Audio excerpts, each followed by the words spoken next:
Now, Presbyterians can move to the front better than that. So while I'm talking at Jim's request, I want to encourage you down front. I was asked to introduce Jim Singleton to the Presbytery. I'm not sure any introduction is really needed.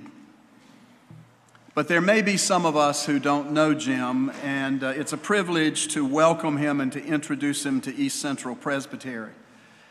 Jim is really no stranger to anyone in the ECO.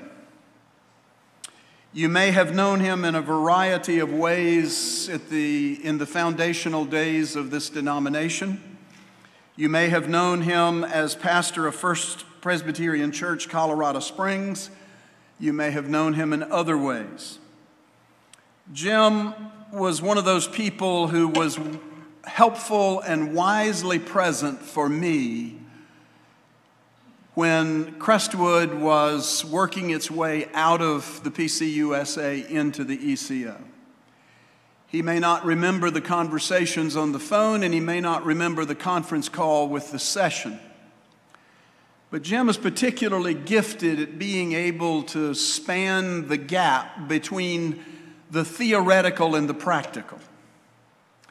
And he was able to help the session wrestle with the theological dimensions of what we were about in practical ways, and in helping elders and the staff think through what all of this would mean, particularly in terms of the hows and whys of something like this. You may remember Jim as showing up from time to time on major gatherings when the ECO was being formed. If you do, you will remember that Jim always drew a very large crowd because he communicated very significant things in very engaging ways. As a person who straddles what some might describe as the divide between the academic and the real world, he became a very effective member of the faculty at Gordon-Conwell Theological Seminary. Some of you have taken courses under Jim, and all of us have listened in and sort of followed along electronically over the space distance.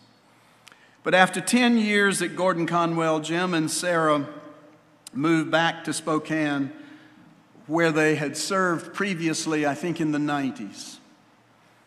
Jim now says he does three things. I think we all know he does more than this. That he works as a coach for the Leighton Ford Ministries, where he coaches in discipleship, preaching, search processes, and general strategic coaching. Sounds like a full-time job to me.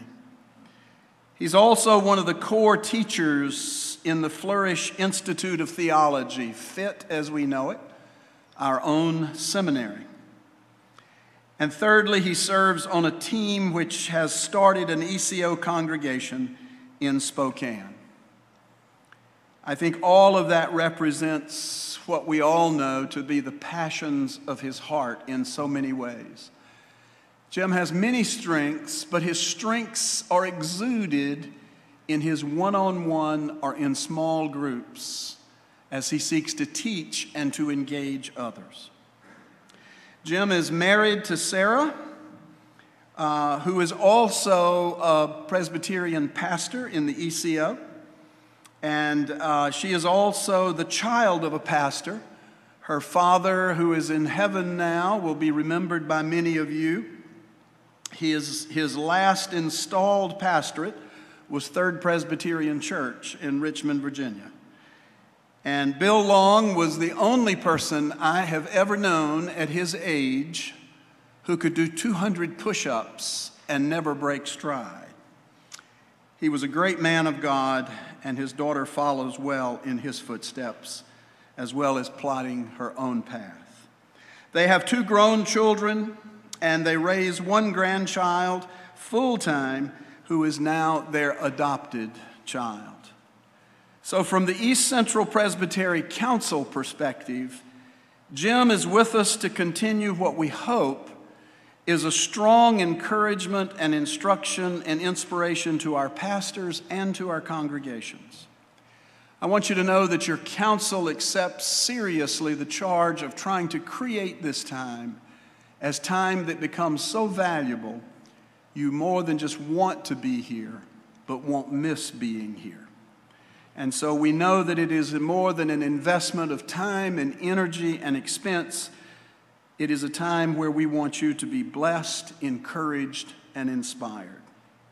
And so, Jim Singleton, we welcome you to East Central Presbytery. We look forward to what you have to say. We hope you will challenge us, if necessary, chastise us, but always lead us forward into being better servants for Jesus Christ. Welcome.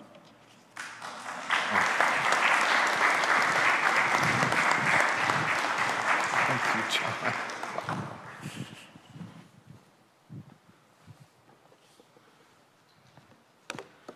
Mercy, I don't think I've ever been introduced better. It was kind of like, wow, who is this guy? Not me, but thank you, John. Thank you. I will. Okay, I just want to say I'm proud of about 3/4 of you for moving so close to the front. There's still a few more cold hearts that I don't know heard really John's sermon tonight, but that was a wonderful word, and I hope you haven't forgotten it. Would you turn to your neighbor and just tell him right quick what John basically told you? Would you tell him that? Yeah. Okay. Couple things as I begin. I want to do a little introduction on top of what John did, and tonight we're going to work on a context. We're going to work on the context that has to do with the world in which we are living. And I want you to pay particular attention as leaders in churches, because this is the world in which you're leading. I want those who preach to pay attention, because this is the part of the congregations to which you are speaking. And so I hope that we will begin to look at things. I do say hello, East Central Presbytery, and my wife Sarah does. Sarah actually lived in this presbytery many years of her life. We were actually married in 1978 at First Presbyterian Church, Danville, Virginia, where Bill Long was serving at that time, and then later came to Third Pres, and later we came to Union Seminary. So I'm a minister's kid also. My father and Sarah's father served in the same presbytery in Oklahoma, and they knew each other before Sarah and I knew each other.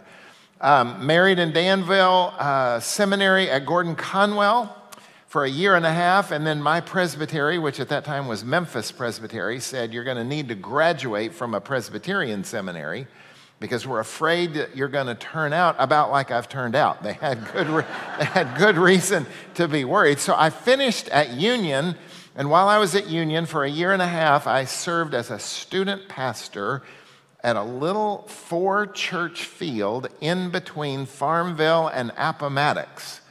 And so it was named the Pamplin Field of Churches, and I got more education there than I think anywhere I've ever served. There were 4 little churches. They were within a 5-mile radius of each other. And I remember asking Booker Cunningham, one of the elders, now tell me about 4 churches within a 5-mile radius of each other. And he said, Mr. Singleton, if you're about to ask the question that our previous pastor asked, you will be our next previous pastor. And I was about to ask, why don't you? He promptly took me to the cemetery out back of Buffalo Church and said, we are not merging because each church has a cemetery. And you know what I wanted to say next, but I didn't want to be the next previous pastor, so I didn't. But that was my life in Pamplin, Virginia. Eventually, I went to San Antonio, Texas to be an associate pastor, And guess who in your room was 4 years old in that congregation when I went there? Kevin Germer. Kevin Germer was 4 years old in that congregation. Went back to school at Boston University in church history, and then I pastored 3 more congregations. Nobody ever lets me stay very long, but I was in one in Spokane, Washington, in Austin, Texas, and in Colorado Springs, and then back to the seminary to teach, and now John told you what, in fact, I am now doing. This is Hunter Singleton. He's now 10 years old. He has a baseball game on Sunday afternoon late, and so I've got to go back and coach that. Now, I want to talk a little bit on the context that we are all living in congregations. And it's a context different than what used to be. So do you know what everybody in the picture you're looking at is all getting ready for? Yeah, they're all getting ready for church. That's in the 50s. And that's a cute little mother, 3 children. And so I'm going to tell a couple stories in this that have come from a book that InterVarsity Press just published called Attentive Church Leadership, that Kevin Ford wrote most of, and I wrote just a little of. But a couple of the stories you're going to hear today coming out of that. And the first one is from Joshua chapter 3. I'll allude to chapter 4 as well. And I want to help you get a picture, because that little picture of Sunday school, for many of us, is a way we have been before. We can remember that.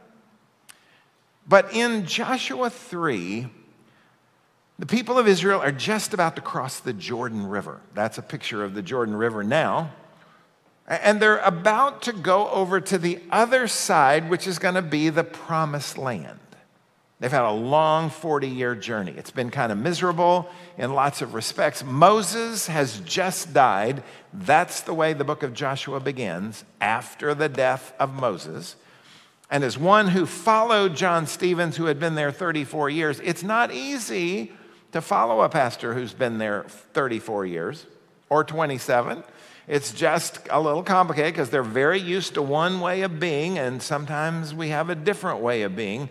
So Joshua's about to lead them on an impossible task. It's almost as impossible as crossing the Red Sea. They've got to cross a Jordan River at flood stage. This picture you've got behind me is not at flood stage, because a dam has now been built on the Jordan River and it doesn't have flood stage. And so if you've been to Israel, I don't really want to go right this minute, but if you've been to Israel, you can remember your baptismal vows in the Jordan River and kind of wade into it. Now, you couldn't then. Mighty roaring river, no bridges, no pontoons, no boats to get 500,000 people across. What are we going to do? So they're going to follow what God has told them to do. So let me read just a bit of this text. Then Joshua rose early in the morning and they set out from Shittim. They came to the Jordan, he and all the people of Israel, and lodged there before they passed over. And my guess is they lodged there in part just to see how big the impediment was. At the end of 3 days, the officers went through the camp and commanded the people, as soon as you see the ark of the covenant of the Lord your God being carried by the Levitical priest, then you shall set out from your place and follow it. Yet there shall be a distance between you and it, about 2,000 cubits in length. Do not come near it, in order that you may know the way you shall go. For you have not passed this way before. Now think about that phrase. You have not passed this way before. Now that's what's happening to us in the church in 2024. We've actually got a place we haven't been before. Following Moses was hard enough. This is Charlton Heston, and he played Moses. He died. But they're going to have to follow the ark, and that is not Noah's ark. This is the Indiana Jones ark, Raiders of the Lost Ark. And so this is the ark which stood for the presence of God. You can translate that in New Testament terms and follow the Holy Spirit, who is leading and guiding and calling us to follow, as John was describing, follow. We've never been this way before. We've never been this way before. And that's the reality for those of us who were raised in the church in the 1950s and 60s and 70s. Some of us in here are what you call baby boomers. Let's just see the hands of all those born between 46 and 64. There are a few of them in here. And when you were born in that era, you were born into American Christendom. And American Christendom used to be familiar to us. Now, I'm going to tell you a little story about Prospect Park, Brooklyn, New York. It's a lovely park, and every year, but particularly this year on a Thursday, June the 6th, 1946, there was a parade in Prospect Park. And it was a Thursday, and yet all of the children were let out of school because 90,000 children were passing through this parade. On the reviewing stand that day was the mayor of Brooklyn, the governor of New York, and a Supreme Court justice, United States Supreme Court justice, one of the 9. We could call them the Nazgul if you know Tolkien. But that's a pretty impressive group of folks on a reviewing stand. Now the question is, what was the occasion? Now June the 6th, if you're sharp, that was D-Day, remember, 1944. So was this the 2-year anniversary of D-Day? Actually not. We didn't actually know quite how significant that day was at that point. This was, in fact, the 117th annual Sunday school parade. Brooklyn, New York. A Sunday school parade. 90,000 children let out of school on a Thursday so they could go to a parade. The parade had to change from Thursday in what year? 1962. That's when we decided no more prayer and no more Bible reading in the public school. I can still remember those days. Anybody with me? Let me see, anybody with me? Okay. So, that was a day where American Christendom is the unnatural wedding together of church and society. And our Presbyterian-style churches were right in the middle of that. There was actually an elder in a church I was in. My father was the pastor in Camden, Arkansas, who started the movement to get "In God We Trust" put on our currency. It had long been on our coins. It was in the 50s when it was stamped into our currency. Now, the Sunday school parade had to move to Saturdays, and it lasted about 10 more years. And then in the early 70s, the Sunday school parade met its death. No more Sunday school parade. 90,000 children.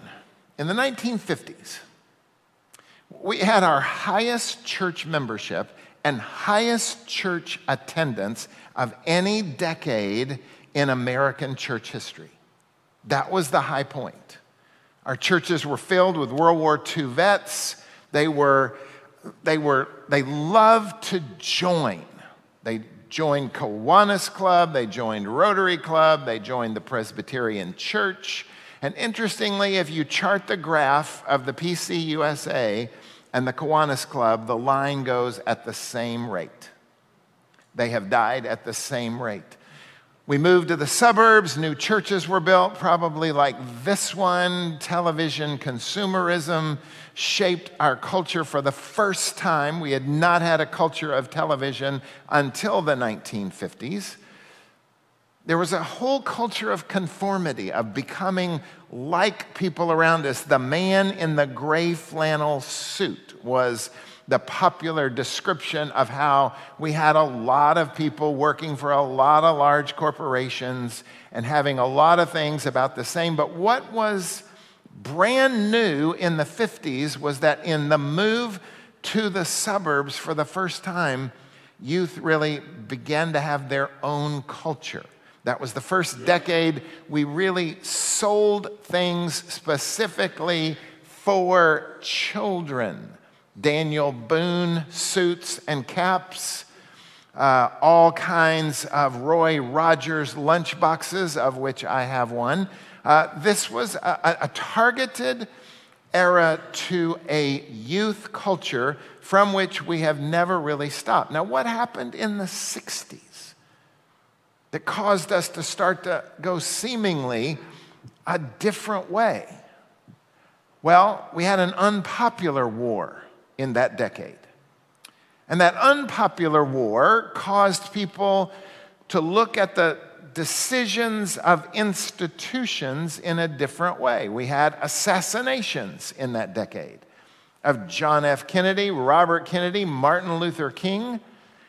And those assassinations were something that most living people had not known.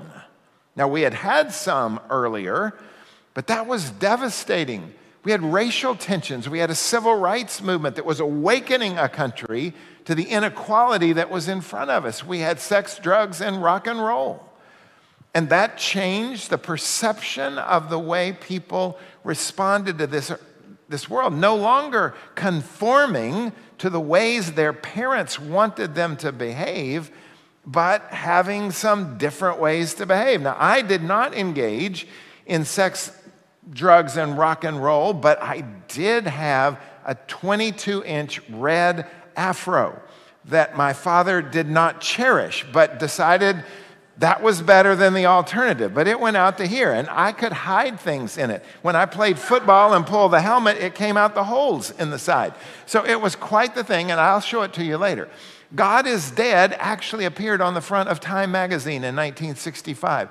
The Northern Presbyterians started facing declining membership in 1965. The Southern Church started declining in 1969. We have not had a year since when those denominations were not in decline. Liberalism versus conservatism becomes rather large in that decade. The Presbyterian Journal, L. Nelson Bell, Clayton Bell's father was producing that, and the Presbyterian Outlook was printed right here in Richmond and was of a different note, and it began to divide things such that by 1972, one group had peeled off and had become the PCA. The Jesus Revolution started in that late part of that decade, and if you watch the movie recently with Chuck Smith and that whole wonderful story, many of us lived in the Jesus Revolution, as I did, meeting Christ at Montreat in 1972 and having a vastly different experience of the experienced faith on top of what had gone on before. But suddenly, it's as if the church started finding itself out of step with the culture. And today, we're living in the midst of what you would call post-Christendom. And many of us have actually never adjusted to that reality. They're not coming back the way they were. We used to think, the young people, they'll kind of go to college, sow their wild oats, and then they'll be back and they'll be bringing little wives and husbands with them and eventually little babies. Well, then they started bringing the little babies before the wives and husbands, and we thought, I don't know about this. This is getting different. We're post-Christian in many respects. Yes, there's still a lot of Christians in the United States, but not as many among the two younger generations, millennials and Gen Z. If we did the same hand raising, how many millennials are in the room right now? Just a few. How many Gen Zs are in the room right now? We got one. Bless you. Yes. But you see, it's not the way we've been before. The culture has become highly secular. meaning that the core values of the culture do not need to include transcendence. They don't need to include God crashing in to solve something. We're very individualistic. The country always has been to a degree. Robert Bellah wrote a book, Habits of the Heart, about 30 years ago that began to describe this train of individualism. And so the church is built on being a covenanted community where I let go of some of my individuality for the sake of something larger than me, which is the body of Christ. But you see, we become very attached to the notion of authenticity. I have to be myself. Can you say this little phrase with me? You be you. Say it again. You be you. See, that's the cult of authenticity, where whatever I'm feeling inside at that moment, that's got to come out. You be you. And you begin to trace that back. Where did that come from? Is that Jesus? Jesus says, deny yourself, take up your cross, and follow me. See, that's a little different. He does say that I might come and have life, so that you may have life and have it abundantly, overflowing, gushing. But it's not exactly, and we're going to talk tomorrow about this, it's not exactly you get to be Lord of your life. See, the cult of authenticity is changing the way we look at sexuality. Not just homosexuality, but heterosexuality. Have you been reading lately in places like the Atlantic Monthly of polyamory coming down the pike? Multiple sexual partners. We think it's self-actualizing. I think those of us who read Scripture would say, I think it's actually self-corrupting. And so this is the culture, and we haven't faced that one before. I'm teaching a course right now called Catechesis, and it's looking very carefully at the first 4 centuries of the early church and what they were trying to teach people. And they taught them very thoroughly.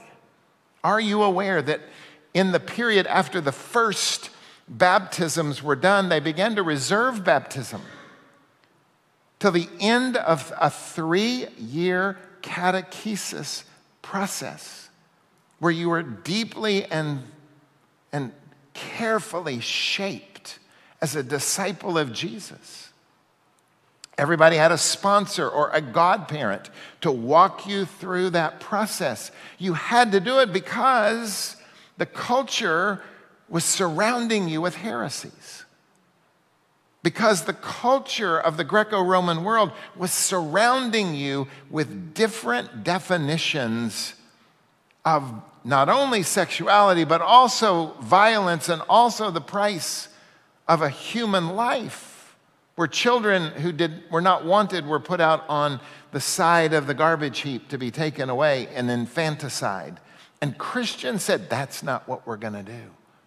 You had to do it because you knew you were probably going to face persecution. And you're not going to face persecution if you just sort of know who you believe in. It was rigorous.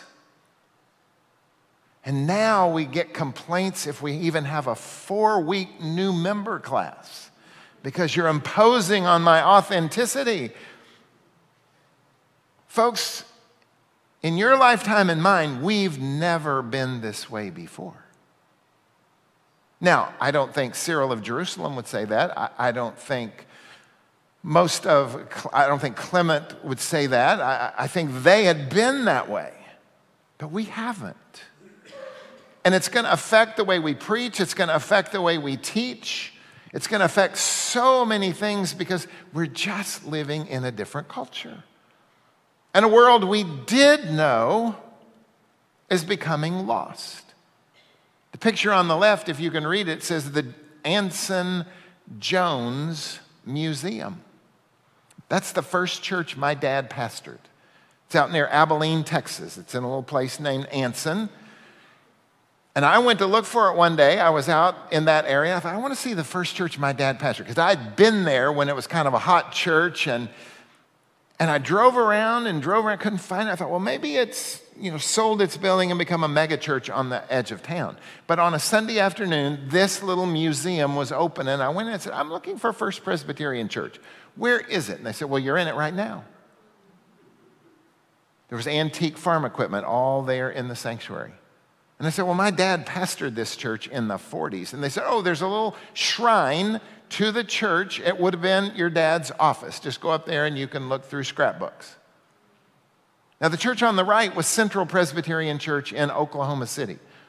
That was the last church, next to last church my father pastored. He was there 18 years. He built it from a church of about 400 to a church of 1,300. It was the largest Southern Presbyterian church in the state of Oklahoma.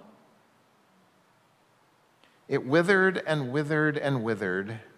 Membership dropped and dropped and dropped. In COVID, they had no ability to go online. They decided to give the keys to the presbytery. The presbytery sold it to a developer. That church was bulldozed, and now there's a parking lot there. That's part of the world in which we are living, and it's a world that is becoming lost. So we've had the decline of denominations, we've had the rise of nuns, we've had an increase in secular culture, we've had scandalous congregations and some scandalous pastors, and you go, whoa, where is this trend line going? And so there's a lot of troubles in the late 20th and the early 21st century. A lot of troubles. And we think, well, can we fix it? What if we became a new denomination, ECO? Then maybe we can get this thing fixed and we've got some freedom.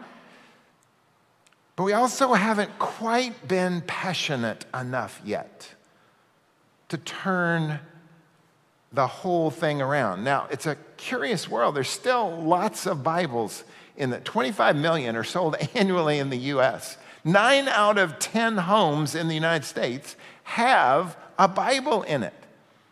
And actually, on average, an American home has, I think it's 6 Bibles in the house. It is being skewed by people like John Sloop, who have more than 6 Bibles in his house, and John Daniel probably has 11.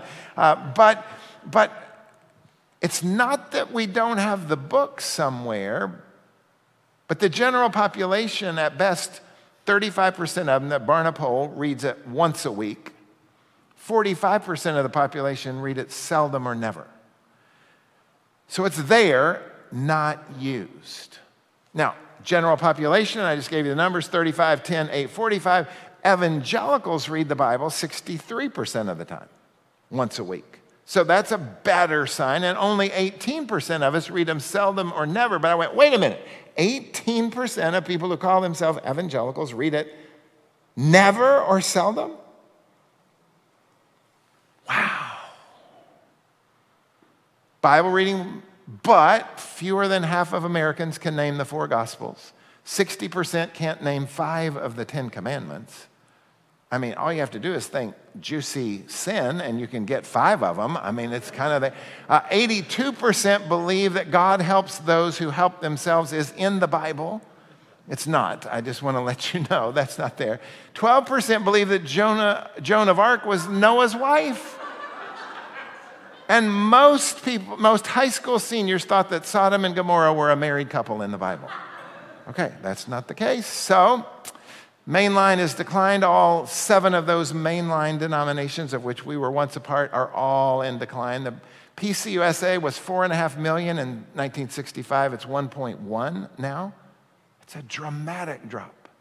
Non-denominational churches are growing in this country, and it could be as much as 30% of Americans worship in a non-denominational church. And where I live, west of the Rockies, 1/2 of the population worship in a non-denominational church. There are other religious folks, self-identified, and there are people who would call themselves secular, and that number is growing every day. Of the people who would call themselves Christian, Of that 75%, broken out 25, 25, 25, 25 are just cultural Christians, never go. They're the people who never read the Bible. They've got one in their house, but they never read it. 25% are what one researcher would call congregational Christians. Means they love their church. They don't really know what it means, but they love the potluck suppers, they love the fellowship, they love greeting people outside the door. It's just never gotten inside them. And about 25% are convictional Christians, which means they do believe something. Who sits in our pews? Well, we've got a lot of mature disciples. And probably at a Presbytery meeting, that's who's sitting here. So look at the person next to you and go, you're probably one of the most mature people in your church. Would you tell them that right now? Just tell them. You're probably one of the most. Yeah, you are. You've also got people sitting in your pew who are faithful, they're congregational Christians, but lightly discipled congregants. They don't know much. So you've got some religious consumers there who just, kind of like Pac-Man, they come and eat up whatever you serve, but it hadn't really hit them yet. You've got some searchers looking for their authentic self, and they think it might be found here. You've got what George Hunter calls agnostics. They're not really agnostics. They don't even know what they don't believe. They're just kind of there, but you can't really probe very hard. You've got a lot of anxious and sad hearts that sit on pews. Anxiety is enormously high. And you've got a lot of comfortable people who just don't. Now, when you get to preach to these folks, I listen to pastors who are often assuming that you're either talking to very mature disciples, and you will say things like, you remember the story of Jonah and the call to Nineveh. They don't remember that story. So you just insulted 3/4 of the congregation by saying you remember something that you don't remember. And the 1/4 who do remember it don't really need you to remind them that they remember it. They've already remembered it. So be careful. I do coach sermons, and I listened to one that said, you remember 10 times in the first 5 minutes of the sermon. I said, don't do that. Now you think you're being nice and kind of reawakening something, but remember who sits in your pews. They don't remember it. Remember, Sodom and Gomorrah are a married couple. So you have to, assume they don't remember it. So this is a complicated mix. Now, some other folks are really preaching to religious consumers. And they're telling a lot of good stories and some cute stories. And when you're young, like I once was, and now sort of am again with a grandchild, you kind of want to tell 10-year-old child stories. But not everybody wants to hear 10-year-old child stories. I like to tell baseball stories. That's kind of my favorite preaching metaphor. And Sarah has had to tell me you can do that maximum once a month. And then, and if I do it again in a month, she'll just hold up her hand and go, that's 2. Gotta stop. Because you've got to think, who's in this congregation? We're in a place we've never been before. Who doesn't sit in our pews? Formerly faithful congregants. They've left. I'm trying to start this new church, so I'm calling on some of those people. And several of them have told me, I haven't been to church in 15 years, but they used to go to the church. They say, I still believe, but I just don't go anymore.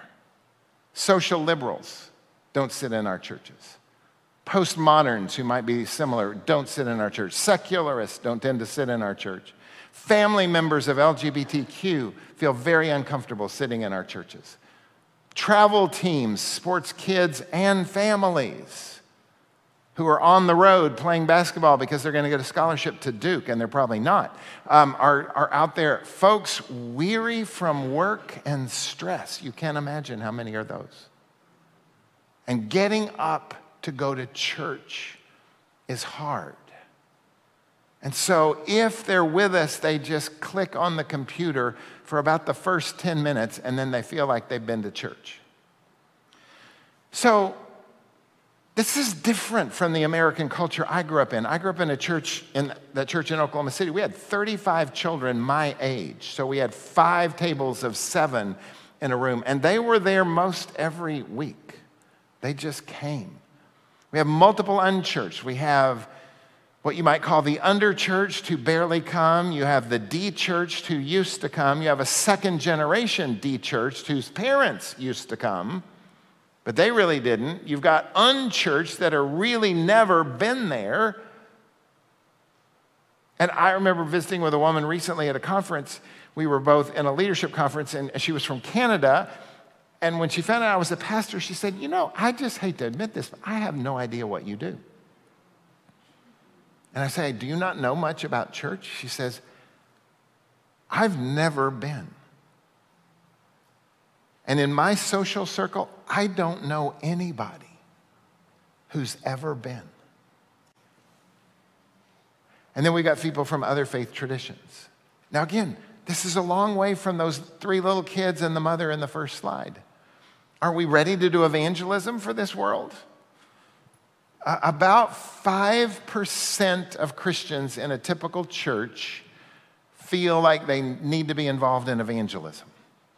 95 think they just hired those of you who are pastors to do that, and they have no part. A typical church spends less than its 2% of its budget on local evangelism. 9% of pastors, 2% of lay people feel like they're gifted in that area. So that's a little dismal. Don Everts, an eco-pastor that several of you in the room know, has written a book called The Reluctant Witness. And in it, he says, in a poll done with Barna, that 9% of all church-going people have more than 50 spiritual conversations in a year with anyone, in the church or out of the church. And that 73% of them have fewer than 10 spiritual conversations with anyone in a year. More than 70%, fewer than 10 conversations. So when John Sloop preaches a sermon like he just preached, you would think that when we rushed out into the hallway, people would be talking about that. John, they're not. They're not. They're talking about the Commanders or the Nationals or the Wizards or lunch or work. So you realize we're keeping it all a secret. We don't know how to communicate this, and yet we're somehow expecting tomorrow's going to be the day when eco begins to capture people. We don't know our neighbors. Patak and Runyon have a book on the art of neighboring, and they just said, try to think about, maybe if you live in a suburb, probably the 8 houses that are around you, 2 on each side, 3 in front, 3 behind you. Do you know the names of the people in all 8 of those houses? The majority of Christians don't. Do you know anything about those people beside their name? They usually don't. So 10% know all 8 neighbors' names. 3% know any more information than names. 1% know any deeper information. So if those are the people God has placed right around us, we mostly don't get there. This is our major influence in evangelism in Presbyterian world, even in eco. Do you know who that is? Little Bo Peep. That's what LBP is. So turn to your neighbor and go, LBP. Now, let's say the first verse of Little Bo Peep. Some of you knew it. Now, a lot of kids today don't know it. But Little Bo Peep has lost her sheep and doesn't know where to find them. Strategy. Leave them alone and they'll come home wagging their tails behind them. Is that not our strategy? We've been trying this. They'll come home. They'll have kids. They'll bring them to church. We'll baptize them. They'll be married. In verse 2, which fewer people know, Little Bo Peep fell fast asleep and dreamt she heard them bleating. Bah! But when she awoke, she found it a joke, for they were all still fleeting. Look at your neighbor and go, oh dear. Verse 3. Then up she took her little crook, determined for to find them. She found them indeed, but it made her heart bleed, for they'd all left their tails behind them, which meant they all got wounded.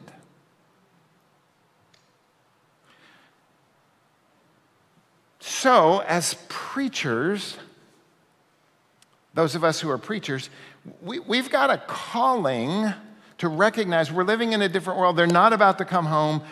We need some help from all of the people in the church to get this done. You're not going to get it done unless God puts a burning passion in your heart for those folks. I can't guilt you into it. I can't ought you into it. It only happens when you start having compassion for those people who have their little tails lost behind them. And then something could change. Something could change.